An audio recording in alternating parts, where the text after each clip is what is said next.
My girlfriend slept with my best friend, but when the truth came out, I made one move that flipped their entire world upside down. I never thought a single moment could unravel everything I thought I knew about love, loyalty, and friendship. But here I am, standing on the edge of a truth so heavy it's been crushing my chest from the inside out. My name is Ethan, I'm 28 years old, and for the past 4 years, I believed I was living a story that would end in happiness. But happiness, I'm beginning to realize, is a fragile thing, often built on quiet secrets and small betrayals that creep in unnoticed until they explode all at once. I grew up in a household where love was complicated. My parents divorced when I was a kid, and since then, my family has been a patchwork of half-truths and strained smiles. I promised myself I'd avoid that kind of chaos in my own life. When I met Sarah, it felt like a fresh start, like I was finally stepping into something real and unbreakable. She was smart, funny, the kind of person whose presence made ordinary moments feel special. And then there was Mark, my best friend since college.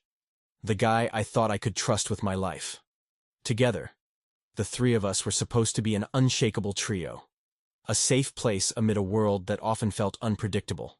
But beneath the surface, something was quietly shifting. It wasn't glaring or obvious at first, more like a subtle tension that I couldn't quite put my finger on. The way Sarah's laughter sometimes felt forced, the sudden silences when Mark was around, the way they exchanged glances that lingered a moment too long. I told myself I was imagining things, that maybe I was just being paranoid. After all, trust had been my foundation, and I clung to it like a lifeline. Still, there was a growing sense of unease, a whisper in the back of my mind telling me that something wasn't right. The late-night texts Sarah brushed off as work-related. The secretive phone calls Mark claimed were nothing important. I wanted to believe in them, to believe in us. But the cracks were becoming impossible to ignore. It was like watching a slow-motion collapse, where every small fracture threatened to bring down everything I had built. I never expected that the people I loved most would be the ones who carried the dagger. And yet, the truth was waiting to surface, ready to tear apart the fragile world I thought I understood. What happened next wasn't just a betrayal. It was a moment that changed everything, forcing me to make a choice I never thought I'd have to face. But before any of that could unfold, I had to live through the quiet dread of knowing something was wrong, even if I couldn't yet see how deep the wound would go. The moment the truth finally came out would shatter everything, but what I did next would flip their entire world upside down. And it all began with a feeling I couldn't shake, a secret I wasn't prepared to face. For months, I tried to dismiss the gnawing feeling that something was off between us. It wasn't like a blazing argument or a clear betrayal at first, more like a slow, creeping distance that I couldn't quite catch or name. Sarah and Mark, once so effortlessly warm and present, started slipping into patterns that left me feeling invisible in my own life. I remember evenings when I'd sit down eager to share a small victory at work or a funny story from my day, but instead of the laughter or encouragement I craved, there'd be a polite nod, a distracted glance at their phones, or worse, a silence that swallowed my words whole. It was as if I was speaking into a void where their attention had quietly evaporated. There were mornings I woke up to find Sarah's side of the bed cold and empty, her excuses vague. I had to get an early start, or just needed some space. Mark, who used to check in with me throughout the day, stopped sending messages or calling to see how I was doing.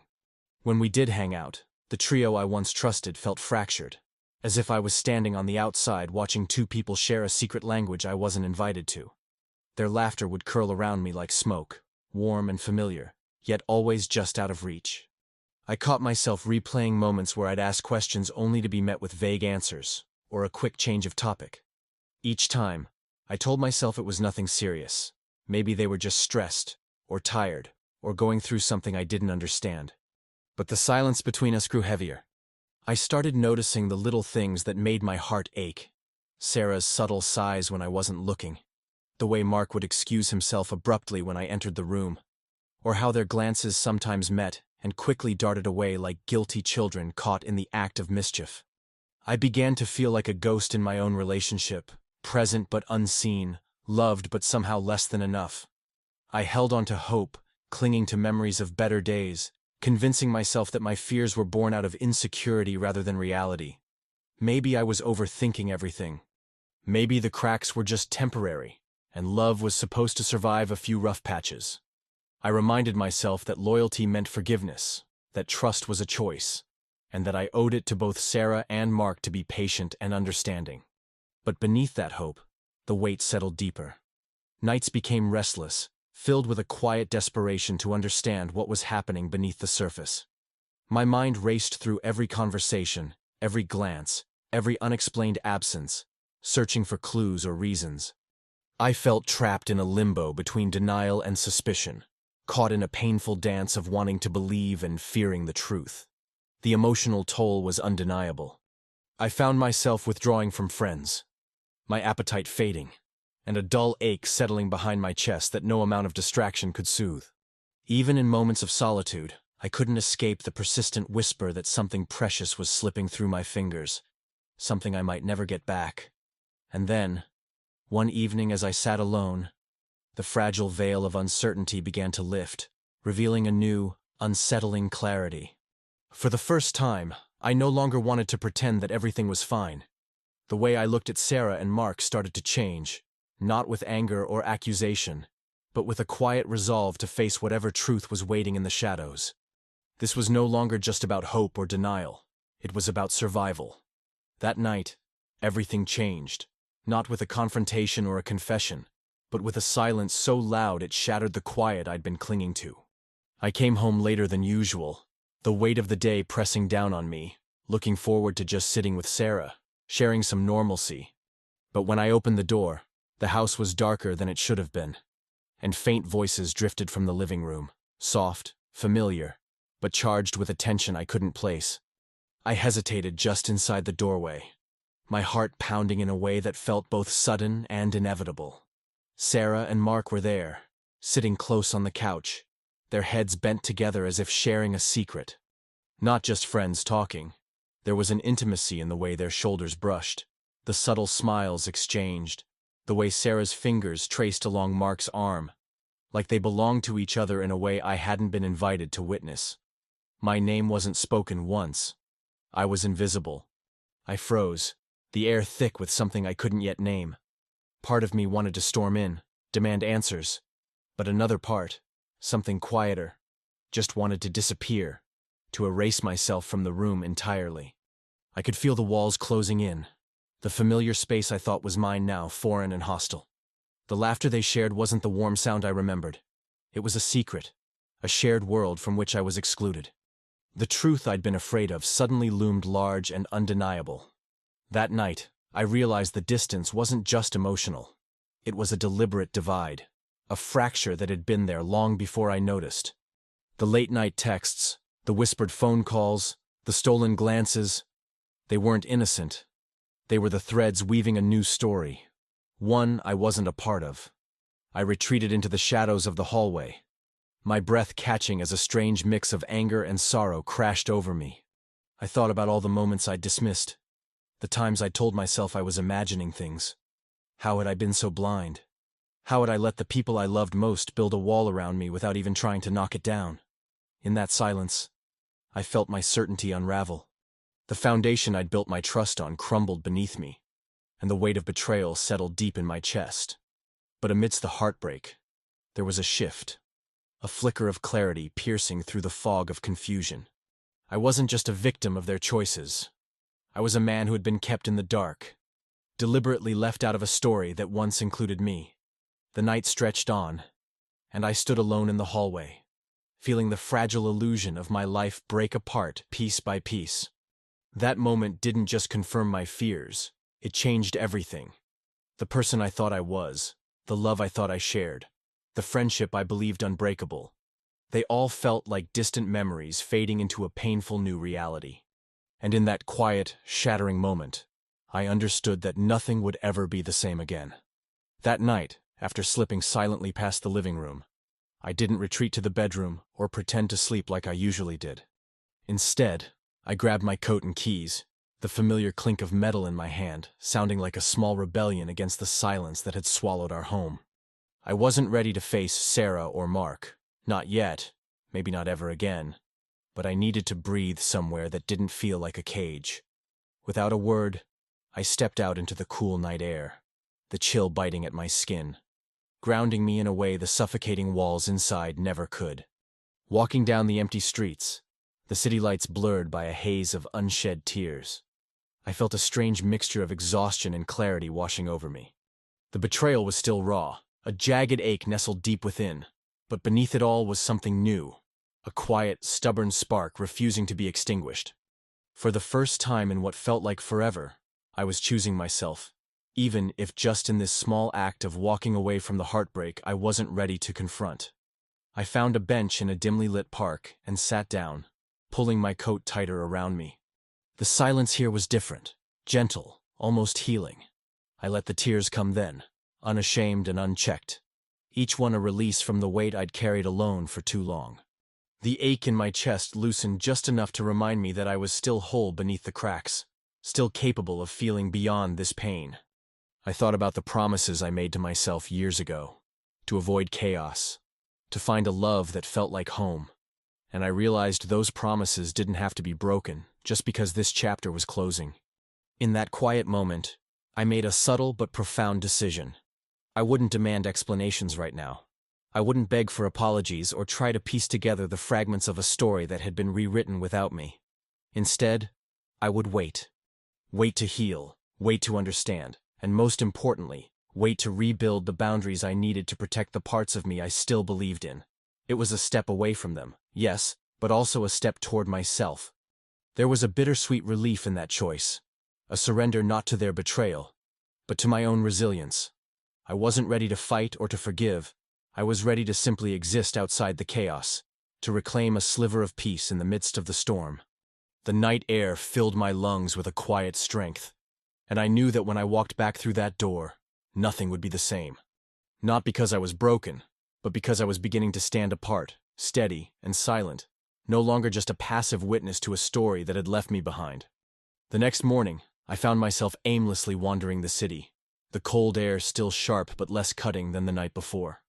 I wasn't sure where I was going, just away from the apartment, away from the weight of silence that had settled there.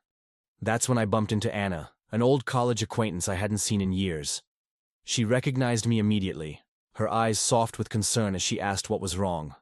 For the first time in weeks, I found myself speaking aloud the tangled mess inside me without fear of judgment or interruption. Anna listened without rushing to offer advice. Instead, she shared stories of her own heartbreaks and betrayals. Moments when she had felt shattered and lost, but eventually found her footing again. Hearing her speak with such calm resilience planted a seed of hope in me. It wasn't just about surviving pain. It was about reclaiming my story and choosing how I wanted it to unfold from here. She reminded me that the truest strength isn't in denying hurt or pretending everything is fine. It's in facing the truth head-on, even when it's messy and uncomfortable. Her words stirred something inside me, a quiet determination that maybe, just maybe, I didn't have to be defined by their betrayal. Maybe I could rewrite the ending. As we talked, I realized how isolated I'd become, wrapped up in my own pain and silence. Anna encouraged me to reconnect with the parts of my life I'd neglected. Old hobbies, friends I'd pushed away, even therapy. You deserve more than just to survive this, she said gently. You deserve to thrive. It wasn't a magic cure, but it was a lifeline, something tangible to hold on to when the darkness threatened to swallow me whole. Walking away from that conversation, I felt the first flicker of control in weeks. The chaos hadn't disappeared, but the storm inside me had shifted from a wild, uncontrollable force into something I could navigate. I understood that healing wouldn't be linear, and there'd be days when I'd falter, but the choice to fight for myself was mine and mine alone. That afternoon, I sat down with a notebook, something I hadn't done in a long time, and started jotting down thoughts, feelings, even small goals. It was a way to reclaim my voice, to chart a path forward instead of drifting aimlessly. I wrote about boundaries I needed to set, about what I wanted from my relationships, and most importantly, about who I wanted to become beyond this pain. The act of putting pen to paper transformed the chaos into clarity, the confusion into purpose. For the first time, I wasn't just surviving the aftermath of their betrayal. I was beginning to understand what it meant to live for myself again. I knew the road ahead would be rocky, and the shadows of Sarah and Mark's choices would linger. But now, I carried something new, a spark of resilience and a growing sense that I wasn't powerless anymore. Things were about to change. I may not know how yet, but I was ready to take the first step. Sometimes, in the quiet moments between the chaos of my thoughts, I catch myself drifting back to memories I thought I'd already processed. It's strange how the mind holds on to things, not just the big betrayals or the loud heartbreaks, but the tiny, almost invisible moments that now carry a weight I didn't realize they had. Like the nights when Sarah would lean into me ever so slightly, and I would feel a flutter of hope, a fragile reassurance that maybe everything was okay. I see now how those moments were delicate threads stretched thin, and maybe I was clutching them too tightly, afraid to let go of the story I wanted so desperately to believe in. There's a part of me that wrestles constantly with guilt, not because I did anything wrong, but because I wonder if I missed signs, if I failed to listen to the whispers beneath the surface, if my trust was a gift given too freely or too blindly. I keep asking myself, could I have done something differently? Was I too patient, too forgiving? Or was I simply unaware of the distance growing between us until it became an unbridgeable chasm?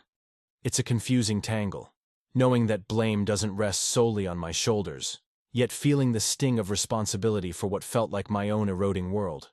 I also feel torn in ways I hadn't expected. Part of me craves closure, a confrontation, the raw honesty that might finally free me from the fog. But another part fears that truth, afraid it will scar me in new ways or confirm the worst of what I suspect deep down. I'm scared of losing not just Sarah and Mark, but the version of myself that believed in them, in us. That version felt safer, more whole, even if it was built on shaky ground. Letting go means facing a new reality where nothing is certain, where love and friendship aren't guarantees but fragile, sometimes painful experiments. There's also a quiet nostalgia that sneaks up on me when I least expect it. I remember the laughter we shared, not the secretive, stolen kind, but the genuine joy that once filled our days. I miss the simplicity of those moments, the way the world seemed smaller, warmer, less complicated. It hurts to realize that those memories are now tinted with shadows, that the same smiles I once found comforting can now feel like reminders of what was lost. I'm caught between cherishing those times and acknowledging how they've changed, how the meaning behind them has shifted beneath my feet. Sometimes, I question my own worthiness. I wonder if I was enough or if I was always destined to be the outsider, the one left holding the pieces while they moved on. It's a raw, vulnerable doubt that I don't share lightly, a whisper in the dark that challenges the strength I'm trying to build. But even in that doubt, I find a strange kind of honesty. A recognition that healing isn't about perfection, but about embracing our flaws and fears without shame. Looking inward, I realize that this journey isn't just about Sarah or Mark. It's about me reclaiming my own narrative, even if that means facing uncomfortable truths about who I was and who I want to become. It's about learning to hold space for the pain without letting it define me, to accept the contradictions within myself, the hope and the sorrow, the strength and the fragility, the anger and the forgiveness not yet given. And so, I find myself standing at the edge of something quiet but profound. A beginning not marked by grand gestures, but by a gentle acceptance that pain and growth can coexist, that the heart can carry scars and still choose to beat forward. This is where I am now, not lost in the storm, but starting to find shelter within myself. The phone rang just as I was trying to lose myself in the quiet hum of the city. A call that sliced through the fragile calm I'd been clinging to. The screen flashed Sarah's name, but I hesitated. Something told me this wasn't going to be a simple conversation. When I finally answered, her voice was cold, clipped, and unfamiliar. We need to talk. Not here. Not now. Tomorrow. Don't bring anyone. Just come. No explanation. No softening around the edges. Just a command that echoed like a verdict. My heart hammered with a mix of dread and disbelief. What was this? Another secret.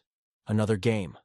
I wanted to say something, to demand answers, but the line went dead before I could speak. The next day, I showed up at the cafe she'd chosen, a neutral ground, crowded enough to keep things public but quiet enough for whatever storm was brewing. When I walked in, the air felt thick, like the space between us had been carved out by sharp edges. Sarah was there, but not alone. Mark sat across from her, his eyes flicking to me with a strange blend of defiance and regret. Before I could even ask what this was about, Sarah leaned forward. "We can't keep pretending anymore, Ethan. This isn't working. For any of us." Her words hit me like a slap. I wanted to erupt, to shout that she had no right, that she was the one who broke us. But there was a cold finality in her tone that silenced me. Then Mark spoke. Quieter, but just as hard. "We're moving on. Together. You need to accept that." The betrayal wasn't subtle this time. It was a public declaration. A cut so deep it left me gasping. Around us, the cafe noise dimmed into a dull roar as the weight of their words settled like a suffocating blanket. I felt my vision narrow, every breath a struggle against the rising tide of shock and fury. I wanted to crumble, to scream, to disappear. But instead, something inside me snapped, not out of weakness, but resolve. I forced myself to stay seated, voice steady despite the chaos swirling beneath. "You think you can just erase me, like I'm some mistake you can forget?" They didn't flinch. Sarah's eyes were icy. "This is the truth, Ethan. You need to live with it." The unfairness stung sharper than anything before. The casual cruelty of their dismissal. The way they'd rewritten our story without a second thought. I realized then that whatever hope I'd held onto was gone, replaced by a cold certainty that this chapter had slammed shut, and I was left outside, unread and unwanted. As I stood to leave, the room seemed to close in, the faces around us blurring with judgment and curiosity. I wasn't just betrayed, I was humiliated, exposed in the rawest way possible. But beneath the shame, a fierce fire ignited. This wasn't the end of my story. Not yet. Walking away from that table, from their lives, I knew something had broken irreparably. Not just between us, but inside me. The fragile balance I'd tried to maintain shattered with a force I couldn't ignore. There was no going back now. The weight of their words still lingered in the air. But as I walked away from that cafe, something in me shifted. Not the raw, aching hurt I'd carried for so long, but a quiet, unyielding resolve. The betrayal had cut deep. Yes, but it hadn't shattered me completely. I realized that the power to define my story wasn't theirs to take away. It was mine. Always had been. And with that realization came a clarity I hadn't known I was capable of. Days later, I found myself back in the apartment, standing in the middle of the space that once felt like home, but now echoed with absence. I wasn't there to plead or to unravel the tangled mess of what had been. No, this time I was there to draw a definitive line, a boundary that bore no room for negotiation or regret. I moved through the rooms with deliberate calm, gathering the fragments of my life that still belonged to me. My books, my records, the little mementos Sarah had given me that no longer held warmth but closure. When Sarah and Mark appeared, their faces a mixture of surprise and something like guilt flickered in their eyes. But I didn't waver. I met their gaze steadily, not because I wanted to punish or provoke, but because I owed it to myself to be honest and firm. "This ends here," I said quietly, voice steady but carrying the weight of finality. "Not because I hate what we were, but because I respect myself enough to walk away from what we've become." They tried to respond, to explain, to justify, but the words were hollow, echoes bouncing off walls I'd already sealed shut. I didn't need their permission or their apologies. I only needed to honor the man I was becoming, the one who refused to be diminished by their choices. The moment stretched between us, thick with unspoken histories and the gravity of what was lost. But I wasn't afraid anymore. I wasn't pleading for fragments of a broken past or clinging to the possibility of what could have been. Instead, there was a quiet strength in my silence, a shield forged from pain but tempered by resolve. I left the apartment that day carrying nothing but my own dignity, stepping into a future unbound by their shadows. It wasn't an act of vengeance or bitterness. It was a reclaiming of myself, a conscious decision to live fully, on my own terms. The cost was real, the ache undeniable, but so was the promise I made to myself, to never let anyone else define my worth or dictate my happiness again. And as I closed the door behind me, I whispered to the empty corridor, to the fading echoes of what once was, and most importantly, to the man I was learning to be. I am enough. Life after that day carried a strange blend of emptiness and quiet purpose. I moved into a small apartment not far from the city center, a modest space with sunlit windows and bare walls that felt like a fresh canvas. The silence here was different, less oppressive, more like a gentle pause between chapters. It wasn't home yet, but it was a place where I could begin to breathe without the weight of old memories pressing in every corner. My mornings settled into a new rhythm, one that I shaped deliberately. I started waking with the dawn, making myself a cup of coffee and sitting by the window to watch the city come alive. It was a simple ritual, but in those moments of stillness, I found a sliver of peace. I began to journal again, not just as a way to untangle my thoughts, but as a quiet dialogue with myself, acknowledging small victories like getting through the day or resisting the urge to look back. Each word was a step forward, a claim on my own narrative.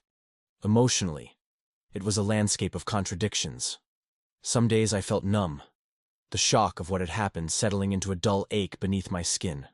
Other times, a deep exhaustion would wash over me, as if my body was still catching up to the turmoil my mind had endured.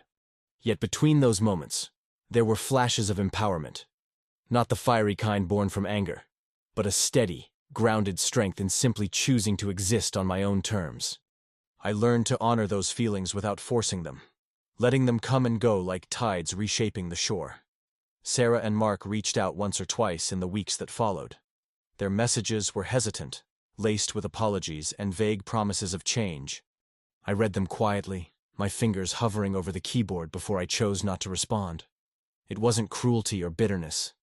It was respect for the boundaries I'd set, and a recognition that some doors, once closed, should remain so. I didn't need to explain myself or justify my silence. My peace wasn't theirs to reclaim. In this new chapter, I found small acts of control that grounded me. I rearranged the furniture until the space felt like mine, not a shadow of what had been. I bought plants, succulents and ferns that required patience and care, reminders that growth happens slowly but surely. On weekends, I revisited old hobbies, sketching, hiking, even cooking meals that didn't rely on convenience but on intention. These weren't grand gestures, but they were deeply healing, a way to reconnect with parts of myself I'd neglected. I also reconnected with friends I had distanced myself from, opening lines of communication that had gone silent. Their laughter and presence were balm to my weary soul, reminders that I wasn't alone. I embraced therapy too, not as a sign of weakness, but as a tool to rebuild my foundation with professional guidance and compassion. Each session chipped away at the residue of betrayal, helping me see my worth beyond the pain. This wasn't about revenge or proving anything to anyone. It was about reclaiming my dignity, setting firm boundaries, and creating a life that honored my needs and values. I was learning to trust myself again, to listen to the quiet voice that whispered, "You deserve better." The past remained a shadow on the horizon, but it no longer dictated my path. Some nights, when the city lights flickered outside my window and the apartment felt especially still, I allowed myself to imagine a future unburdened by what had been lost. Not a future without scars, but one where those scars became part of my story, markers of survival, not defeat. I was no longer the man who had stood silently in the hallway, watching love unravel. I was becoming someone new, steady, thoughtful, and fiercely committed to living authentically. As I lay down to sleep each night, the weight on my chest had lessened, not vanished, but softened. And in that quiet, I found a quiet promise taking root within me. This was the beginning of my own story, written on my own terms, and I would never return to the shadows I left behind. Looking back now, I realize how much this journey has reshaped me, not by breaking me down, but by slowly revealing parts of myself I hadn't fully known before. The pain, the betrayal, the silence, they were all chapters I had to live through, but they no longer define who I am or who I'm becoming. There's a strange freedom in that acceptance, a quiet strength in releasing the need to control the past or rewrite what's already been written. I've come to understand that forgiveness isn't always about the other people. Sometimes, it's about granting myself permission to let go of the heavy burden of resentment, to stop carrying pain like an unwanted heirloom. It doesn't mean forgetting or excusing what happened. It means choosing peace for my own sake, even if that peace is imperfect and still tinged with sorrow. Holding on to bitterness only traps me in a story that no longer serves me, while releasing it opens space for growth and new beginnings. The memories of Sarah and Mark, once sharp and raw, have softened into something more nuanced. They are no longer enemies or villains but complex figures in my narrative, reminders that people are flawed, situations are messy, and sometimes love doesn't unfold the way we hope. I don't carry anger toward them anymore. Just a calm understanding that their choices were about their own journeys, not reflections of my worth. That clarity has been a balm, allowing me to honor the parts of us that were real without being shackled by what fell apart. What I cherish most now isn't the story of betrayal, but the story of survival. The quiet moments when I chose myself over despair, when I found strength in solitude, and when I began to rebuild not just a life, but a sense of self that feels whole and unshakable. It's in the gentle routines, the reclaimed passions, and the friendships rekindled that I've found a steady rhythm. Life isn't perfect. There are still days when the old wounds ache or the shadows creep in. But those moments no longer define my horizon. They are just a part of the landscape I've learned to navigate with grace. If there's one truth I want to share, whether to myself in this moment or to anyone listening, it's this. Your story is yours to write, no matter how deeply it's been marked by pain or betrayal. You are not the sum of what others have done to you, but the sum of how you choose to move forward. Healing is not linear, and it's not always tidy. It's messy and slow and sometimes feels like 2 steps back for every step forward. But it is possible. And within that possibility lies hope. I remember a particular morning recently, sitting quietly with a cup of tea as sunlight spilled across the table. There was no grand revelation or sweeping emotion, just a simple peace that came from knowing I was still here, still breathing, still choosing to live authentically. That moment, small and unremarkable to the outside world, felt like a gentle victory. It reminded me that life's most profound changes often happen in the quiet spaces between chaos. Thank you for taking the time to listen to my story. If it resonated with you, please consider subscribing to the channel. A like or a share could mean the world to someone else who might be navigating their own difficult path. Sometimes, the smallest gestures remind us that none of us are truly alone. And as I close this chapter, I hold on to this quiet truth. Even in the deepest shadows, there is always a flicker of light waiting to be found.